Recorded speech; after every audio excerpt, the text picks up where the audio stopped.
మహాదేవ్పూర్ సామాజిక ఆసుపత్రి ఈ పేరు వింటేనే సామాన్యులు ఆందోళన చెందుతున్నారు. సరైన వైద్యం ఉండదు, డాక్టర్లు సమయపాలన పాటించరు. దీంతో పేదోడికి వైద్యం అందాలంటే జిల్లా హాస్పిటలే దిక్కు అవుతుంది. 10 మందికి పైగా డాక్టర్లు ఉండాల్సిన ఆసుపత్రిలో కేవలం 3 వైద్యులే సేవలు అందిస్తుండడంతో ప్రజలు ఇబ్బందులు పడుతున్నారు. జయశంకర్ భూపాలపల్లి జిల్లాలోని మహాదేవ్పూర్, కాటారం, మహాముత్తారం, పలిమేల, మల్హార్రావు 5 మండలాల ప్రజలకు ఏ అనారోగ్యం వచ్చినా మహాదేవ్పూర్ సామాజిక ఆసుపత్రి మాత్రమే దిక్కు. జిల్లా ప్రజలే కాకుండా పక్కనున్న మహారాష్ట్ర ప్రజలకు కూడా వైద్యానికి వస్తుంటారు. అలాంటి పెద్ద దిక్కుగా ఉన్న పెద్ద ఆసుపత్రికి వెళ్లాలంటేనే రోగులు జంకుతున్న పరిస్థితి ఇప్పుడు నెలకొంది. మహాదేవ్పూర్లోని 30 పడకల సామాజిక ఆసుపత్రిలో సామాన్య ప్రజలకు వైద్య సేవలు అందని ద్రాక్షలా మారుతున్నాయి. స్వయాన ఐటీ శాఖ, శాసనసభ వ్యవహారాల శాఖ మంత్రి దుద్దిల్ల శ్రీధర్ బాబు ఈ పెద్ద ఆసుపత్రికి చైర్మన్గా వ్యవహరిస్తున్నారు. అలాంటి ఈ ఆసుపత్రిలో సామాన్య ప్రజలకు మెరుగైన వైద్య సేవలు అందడం లేదని రోగులు ఆవేదన వ్యక్తం చేస్తున్నారు. 10 మందికి పైగా డాక్టర్లు ఉండాల్సిన ఆసుపత్రిలో వైద్యుల కొరతతో కేవలం 3 మాత్రమే విధులు నిర్వహిస్తున్నారు. వారు కూడా సమయపాలన పాటించకుండా ఇష్టం వచ్చినప్పుడు రావడం, ఇష్టం వచ్చినప్పుడు వెళ్లడం జరుగుతుందని ప్రజలు ఆగ్రహం వ్యక్తం చేస్తున్నారు.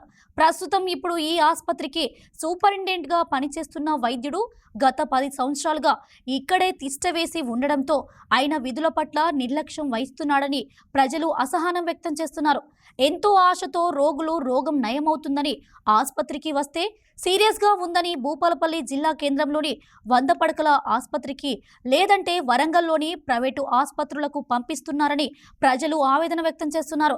మరోపక్క రోగులకు ఇచ్చే టాబ్లెట్లు కూడా నాసిరకంగా ఉంటున్నాయని, వాటిని వేసుకుంటే మా పరిస్థితి ఏంటని ప్రశ్నిస్తున్నారు.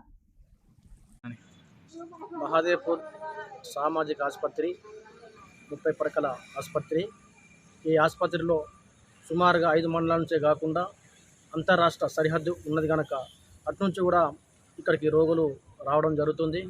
అదే క్రమంలో ఇది రైనింగ్ సీజన్. ఈ సీజన్లో అంటువ్యాధులు చాలా అన్ని గ్రామాల్లో కానీ అన్ని మండలాల్లో కానీ విస్తరిస్తున్నాయి. ఆ విస్తరించే క్రమంలో మహాదేవ్పూర్ సామాజిక ఆసుపత్రికి వస్తే డాక్టర్ లేకపోవడం విడ్డూరం. ఉన్న డాక్టర్లు కేవలం 4 కేవలం కావాల్సుకొని ఇక్కడ ఉన్న సూపరింటెండెంట్ కొందరికి విధులకు రాకుండా అడ్డుకొని నేను ఒక్కనే డ్యూటీ చేస్తున్నా అనే విధంగా వ్యవహరించడం ఇది చాలా విడ్డూరం. ఇక్కడ ఎంత అయితే హాస్పిటల్లో సిబ్బంది ఉన్నారో అంతమందిని గౌరవ ఐటీ మినిస్టర్ గారు రిక్రూట్మెంట్ చేయాలి. స్పెషల్గా దీని మీద ఫోకస్ చేయాలి. హాస్పిటల్లో ఏం జరుగుతుందో కూడా మీ అధికారులతో నివేదికలు తెప్పించుకొని ఈ హాస్పిటల్ పరిసరాలను దృష్టిలో ఉంచుకొని ఆ హాస్పిటల్ యొక్క భవిష్యత్తును ఇక్కడున్న రోగులని, ఇక్కడున్న ప్రజలను పట్టించుకొని ఈ ప్రాంతానికి, ఈ రోగులకు, ఇక్కడున్న ప్రజలకు మేలు చేయాల్సిందిగా మేము డిమాండ్ చేస్తున్నాం. ఎంతమంది అయితే సిబ్బంది రిక్రూట్మెంట్ ఉన్నదో అంతమంది రిక్రూట్మెంట్ చేసుకోవాల్సిందే. అదే కాకుండా ఈ ప్రాంతంలో పేద వర్గాల ప్రజలు లేదా చిన్న మధ్యతరగతి ప్రజలు హాస్పిటల్కి వస్తూ ఉంటారు. వచ్చే క్రమంలో చిన్న రోగం రాగానే 100 పడకలకు పొమ్మనడు, ఇంకా వేరే ప్రైవేట్ హాస్పిటల్కు రెఫర్ చేసుడు, ఈ రకమైన దోపిడీ జరుగుతుంది.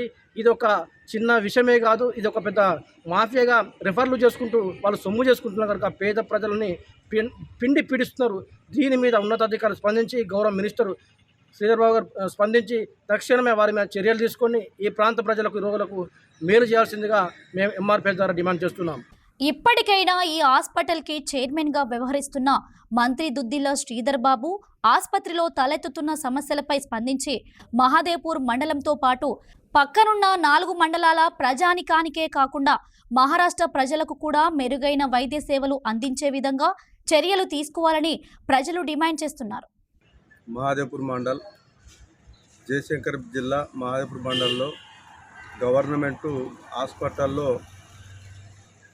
10 మంది హాస్పిటల్ డాక్టర్లు ఉండే అటువంటి హాస్పిటల్లో 4 డాక్టర్లను ఉండి ఇక్కడ వైద్యం చేయలేకపోతున్నారు. ఎందుకంటే ఇది మారుమూల అడవి ప్రాంతాలు. ఈ విష జ్వరాలు అనేది అంతటా సంభవిస్తున్నాయి కాబట్టి అందుకోసమని దీని మీద ప్రత్యేక శ్రద్ధ వహించి ఇక్కడ ఉన్నటువంటి మినిస్టరు, ఐటీ శాఖ మంత్రివర్యులు తక్షణమే దీని మీద శ్రద్ధ పెట్టి ఈ మారుమూల పేద ప్రజలు ఈ ఈ కాన్స్టిట్యూన్స్ మొత్తము ఈ మండల్ మొత్తము అటవీ ప్రాంతాలు ఉంటాయి కనుక ఈ అటవీ ప్రాంతాలు ఎస్సీ ఎస్టీ పేద బలహీన వర్గాలు వైద్యం చేయించుకుంటారు కనుక ఇక్కడ ఏదన్నా జ్వరం లాంటిది వస్తే తక్షణమే వరంగల్ పోయి చూసుకోవాల్సి వస్తుంది కనుక దీని మీద తక్షణమే ఆయన చైర్మన్గా ఉన్నాడు కాబట్టి ఆ చైర్మన్ గారు కలెక్టర్ గారికి చెప్పి దీని మీద డాక్టర్లను నియమించి తక్షణమే ఈ పేద ప్రజలను ఆదుకోవాలని కోరుతున్నాం.